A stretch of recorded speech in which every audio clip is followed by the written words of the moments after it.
धार जिले के ग्राम बाकानेर में एक ऐसे चित्रकार हैं जिन्होंने मध्य प्रदेश पुलिस से सम्मान प्राप्त किया है। राजेश पगनीश महिला सशक्तिकरण पर चित्रकारी करते हैं और एक प्रतियोगिता का आयोजन हुआ था जिसमें वह पुरस्कृत भी रहे। डीआईजी ऑफिस इंदौर ने उन्हें पुरस्कार दिया था। तो वहीं श्री राजेश पगनीस एक ऐसे चित्रकार हैं जो अपनी चित्रकारी में जीवंत प्राण डाल देते हैं। उनकी चित्रकारी और कला को बॉलीवुड, इसके अलावा पत्रकारिता जगत में सशक्त हस्ताक्षर माने जाने वाले श्री राकेश पाठक जी ने भी उन्हें सराहा है। वहीं उनकी हूबहू छायाप्रति उन्होंने केवल 3 मिनट में पेंसिल से उकेर कर उन्हें भेंट की है। श्री राजेश की मांग है कि उन्हें शासन की तरफ से मदद मिलनी चाहिए और ताकि इस कला का संपूर्ण विस्तार हो सके, नई ऊर्जा का संचार हो सके। जी राजेश जी, किस तरीके से आप सारी कवायद करते हैं और यहाँ देखने को ये मिलता है कि आप हूबहू चित्रकारी भी करते हैं। तो जी, सबसे शुरुआती में थोड़ी सी अपनी ही बारे में आप जानकारी दें। कब से जी, आपको जी। शौक हुआ था और कैसे आपने इस मुकाम तक जी सर, ज़रूर, ज़रूर। सर मैं स्कूल टाइम से ही मुझे ड्राइंग में बहुत ज़्यादा इंटरेस्ट था। हेलो, जी सुन पा रहे हैं आप? जी जी, मैं सुन पा हाँ, तो सर मेरी अगर पूरी रियल स्टोरी बताऊँ तो बेहद माली हालत घर की खराब थी और बचपन से ही मुझे ड्राइंग का शौक था और पापा इसके बिल्कुल खिलाफ थे कि आप ड्राइंग वगैरह करके क्या करियर बना लोगे, क्या भविष्य बना लोगे। तो सुन पा रहे हैं सर?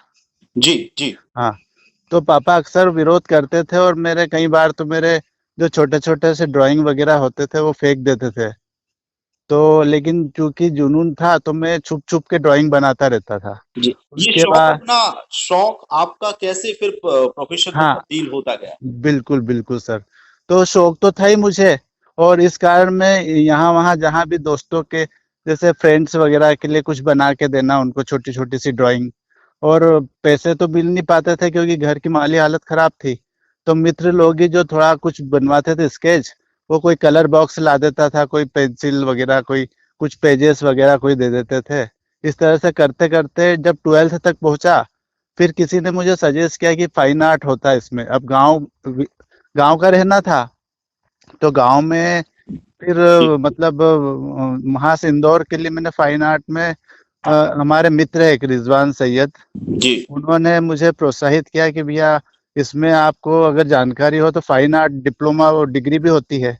तो उन्होंने फिर भास्कर प्रेस जाकर लहरी जी से मिलवाया और फाइन आर्ट में एडमिशन के लिए हमारी थोड़ी सी दौड़ भाग हुई और फिर से टेस्ट वगैरह देने के बाद जी वहाँ पे आदरणीय प्रोफेसर अब तो दिवंगत हो गए हैं, जी मुंडी साहब थे। जी। उन्होंने मेरा इंटरव्यू टेस्ट वगैरह लिया हाँ। और मेरा इस तरह से सिलेक्शन हुआ वहाँ पर। अब आपको पुरस्कार भी मिला है मध्य प्रदेश पुलिस की तरफ से। जी, जी। जी, तो इस मुकाम तक आपने अपने आप को पहुँचाने के लिए कितनी जद्दोजहद की, ये आज सारी जानकारी आपने दी ही है। उसके हाँ, साथ हाँ। में पुरस्कार मिलने के बाद हल्की-सी खुशी तो होती है। जी, बिल्कुल, हल्की क्या बहुत सारी खुशी हुई क्योंकि एक अदना सा मामूली इंसान जब किसी एक विधा या आर्ट के ही माध्यम से कम बड़ी हस्तियों के पास खड़े होने लायक बन जाता है, तो बाकी कुछ तो है नहीं बैकग्राउंड में कि भाई धन पैसा जायदाद प्रॉपर्टी, एक यही धन था जिसकी वजह से आज एक और उपलब्धि भी सर मुझे अभी हाल ही इन दिनों में प्राप्त हुई। जी, अ, अपना हमने अभी एक प्रयोग किया था कि अभी जो गवर्नमेंट स्कूलों में नवाचार का चल रहा है उसके उस थीम पर गवर्नमेंट स्कूलों में कुछ कलात्मक ढंग से पेंटिंग का एक चैलेंज आया था। तो हमने किले नुमा एक स्कूल बाकानेर में वो न्यूज़ लगी थी हमारी, तो मुख्यमंत्री जी ने लाइक किया, मतलब पसंद जी, किया उसको। जी, तो वो भी खबर लगी थी उसमें, जी।